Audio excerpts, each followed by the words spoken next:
Hello, welcome to Release Your Wings. I'm Dan Bagley, and we have a very special guest. We have a physician, a surgeon, a man who has practiced Raja Yoga with the BKs for 3 decades. Prashant Kakoday is from Cambridge, England, and he is a remarkable man. Thank you for joining us, Prashant. It is a great pleasure to be here. So our topic is spiritual health, which is wonderful because the Raja Yoga part of you is spiritual and healthy. Yeah. The surgeon part of you is a different type of health. Let's talk about the holistic spiritual side of it. What is the most important thing to get from this? That's just a simple, common sense philosophy of health. If we are making a system of health, and if we were to ignore the heart and make a wonderful system, it will have failure.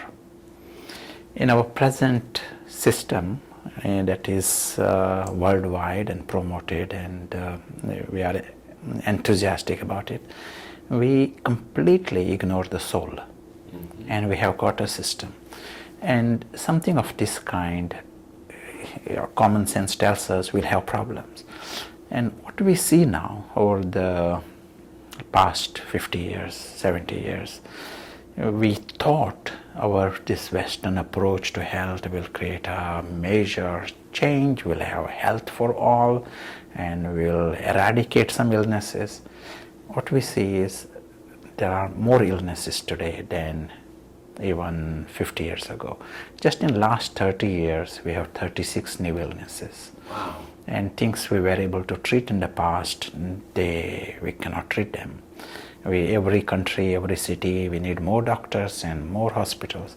So the system, what we thought will provide us, it is not providing us. Is this because we're treating the symptoms rather than the core causes?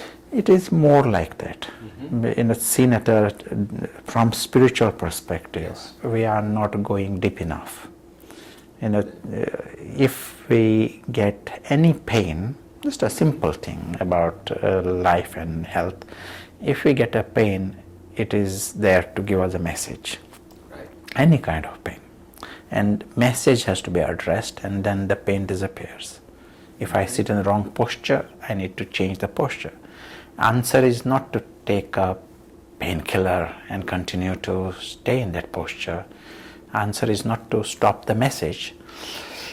Spiritual medicine tells us that every illness itself is a message.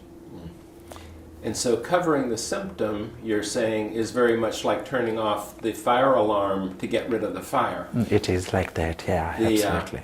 So let's say some of our viewers might be in physical pain right now with some malady. They want to do something.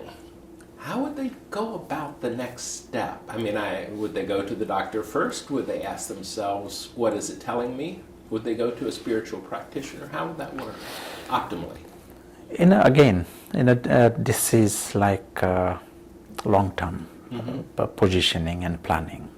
Just like if one has some problem right now, he may need a relief of that, but he also need to take steps to prevent the problems. I see. This isn't a knee-jerk, take one Om Shanti and see me in the morning. This is basically a way of life. It is like that. It is like if I want good health for the next 20 years, I need to start paying attention to my diet and exercise today. Then I reap the reward for rest of the life. And the same thing applies at the spiritual aspect of it. If we put it in place, we continue to see its reward, because it is like, immediately there will be inner feeling of well-being feelings. This will start, but body will also start us responding to this, and we prevent problems. But our life and our journey is long, and we have to take steps thinking, planning the long journey. So some people might say, well, I have a genetic problem that goes through my family, but there's a field called epigenetics, which sort of says the interaction with our environment actually has some effect on Yes. on our genes. So that also is on the spiritual side, to see myself as a soul who's taking care of a body. That's right. Yes. That's it. Yes. So if certain functions at a deeper level, psychic level, at the mind level, if they are understood and addressed, it is as if we change the posture. Mm-hmm. The spiritual medicine wants to pass the message that at present we are having a wrong posture at the level of our attitudes, at the level of our consciousness. And as long as we have a wrong posture there, pain will come. If I stop one pain, pain will come in new form, and we struggle, and doctors are busy trying to reshuffle one problem by another problem. Mm-hmm. And so here we are saying, okay, let us see what is the deeper message here. And doing that meditation, I would guess, is one of the good ways to find the inner messages for spiritual health. Meditation still is a broad word, but also understanding. Like we said here, my attitude. So what may be my wrong attitude here? One simple principle, spiritual principle, is every attachment will bring pain. It brings instant pain at an emotional level, but it will bring pain at all levels. For example, I'm a guest in this city, and right now I create attachment to one small thing here. Immediately, there will be anxiety of losing it. Yes. As long as I remain a guest, I remain light, and I'm happy, and I'm enjoying this place, appreciating every little thing. But the moment I create attachment, I am distracted. Pain starts. At present, we have created a culture that promotes more and more attachments at all levels in a social.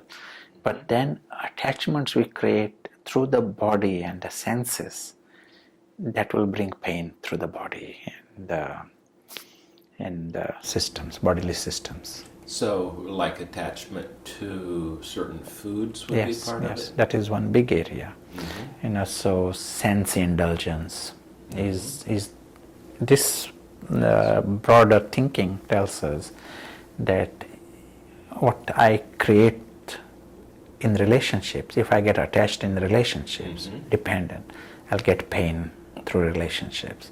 If I get attached through the bodily senses, I'll have to pay the account through the body.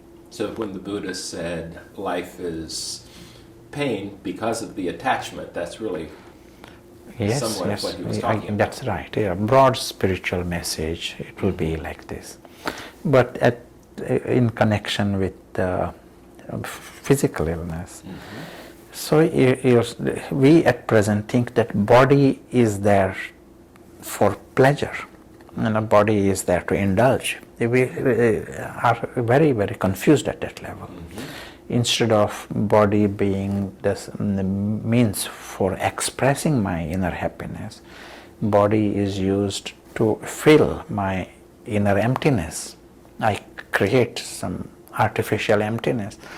And this whole range of indulgences that we see, it may create problems at a direct level, chemical level. Like if I drink 10 cups of coffee, I will have some problems with it. Yes. But it has also deeper spiritual reaction also. The dependency is the problem. Yes. And I may even sort of superficially replace one thing by another thing, but that attitude of dependency, that will bring the problems. So, but part of this program is Yum Yum Yogi. Yes. So it's okay to enjoy the food that is in front of us. Is that right? One of the emphasis there is also yogi. Yum Yum also, but yogi also. Yogi means he is experiencing happiness at another level. Ah, He knows higher truth. And then he is in this world. Because we cannot run away from this world here. We are, the body needs some food, but you are giving food to the body as a trustee, just as you are giving food to a horse. And there is no indulgence involved. When I'm feeding the horse, I'm thinking what is good for the horse. And you internally know something, your independence and your independent happiness. So, as I don't own a horse, but I do have a dog who's a family member, and I love it when he likes his meal, Yes. which, by the way, is 99% dry dog food. Yeah. But it delights me that he does, but I'm not attached to the flavor of the food. That's Yes. sort of what I hear you say. Yes, and deeper inside you will think what is good for the dog rather than just what he likes for his Exactly. palate. And you will also give him the right amount, because otherwise he can be sick by eating too much of it. So you keep a control. There is a little freedom from the external desire. At present, our human satiety center is almost dysfunctional. We don't know when to stop, Yes. and we don't know what the body needs. So something else has taken over, and we need to bring that yogi in charge to say this is right for the horse, and I stop there. So, in an evolutionary way, we still haven't adjusted to the refinement of sugar and flour and those things that the body doesn't naturally handle as well. That's the right. refined sweets, and that builds addictions of the body craving Yes. if we're not careful with Yes, that. absolutely. And body doesn't need this refined food, just our palate, senses need this. So- One small principle, I often tend to say this, that can help. It is seen in studies with animals and with humans that it helps their health, but they live longer. And that principle is how much we eat. So, broad slogan for us to remember: first half of the meal keeps the body alive, and the second half of the meal keeps the doctor alive.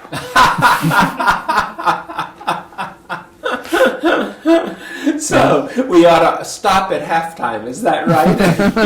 A bit like that, yes. So, the spiritual health then is really using our spirituality to affect our physical health by looking at ourselves as the trustee or caretaker of the body.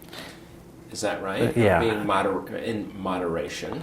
Absolutely. Of not being a slave to the body, but Yes. having the spirit as having dominion over the body rather than the other side of it. Is that correct? One is the understanding of it, but to change the inner posture, inner consciousness, that is like another level of shift. Yes. This is a start to come out of the attachments. But our wrong posture, our false identification and ego, that is another huge wrong posture at the level of the consciousness. And that is another level we have to change. Until that is not changed, pain will continue. So, you just brought to mind, as we're in this last minute, that we have perfect freedom, that the person that we think we are doesn't have any freedom at all. The ego is totally trapped in the game, Absolutely. and the soul is totally free to be. Yes, absolutely. And we just need to be free from that ego rule. Wow. Thank you so much. It's a pleasure. And thank you for joining us. Goodbye.